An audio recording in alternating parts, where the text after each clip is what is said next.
36 ইঞ্চি বডির উট লাগবে 4 ইঞ্চি অথবা 5 ইঞ্চিও দিতে পারবা। মহড়ার লম্বা 6 ইঞ্চি, কোমর চাপা 6 ইঞ্চি, ফাড়া 6 অথবা 7, 2 ইঞ্চি অথবা 1 ইঞ্চি বেড়ে দিতে হবে। তারপর বডির মাপ, যার যত বডি সামনে অথবা পেছনটা মাপ দিয়ে ভাগ করে নিতে হবে। ভাগ করার পর অর্ধেক কোমর চাপা যা হবে তার অর্ধেক একটা কাটিং একটা। এরপর ফাড়া 3 দাগ মাঝ বরাবর দাগ দিতে হবে, কাটিংয়ের দাগ, এবার সেলাইয়ের দাগ, মহড়ার দাগ দিতে হবে।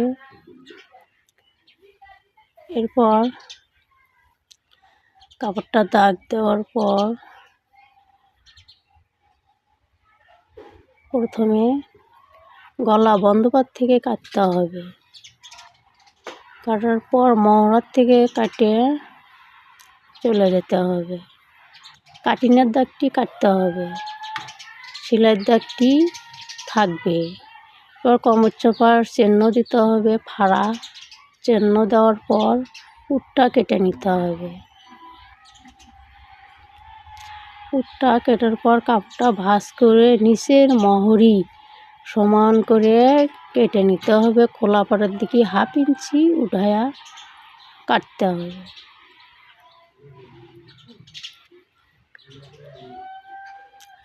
এরপর সাইডের কাপড়টা হাতার জন্য 2 পাশে জোড়া মাপ দিয়ে নিতে হবে। লম্বায় কত নিতে হবে দেখতে হবে, মাপ দিয়ে লম্বায় কাপড়টা পাতলা নিতে হবে 8 ইঞ্চি, খোলা পাটে 3 ইঞ্চি ঝুল থেকে কমাইতে হবে।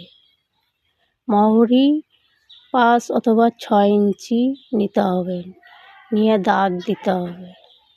এরপর কেটে নিতে হবে। জানতে হবে উপরে কিন্তু খোলা পাট থাকবে, এই খোলা পাটটা কিন্তু সেলাই করতে হবে। সেলাই করে বন্ধ পাট করতে হবে, 2 সাইডেই জোড়া থাকবে। এরপর গলার কাপড়টা 2 ভাঁজ করে গলার পট্টি কেটে নিতে হবে। গলার পট্টি আপনি গোল অথবা অনেক প্রকার মডেলও দিতে পারবেন, তোমার ইচ্ছা মতো।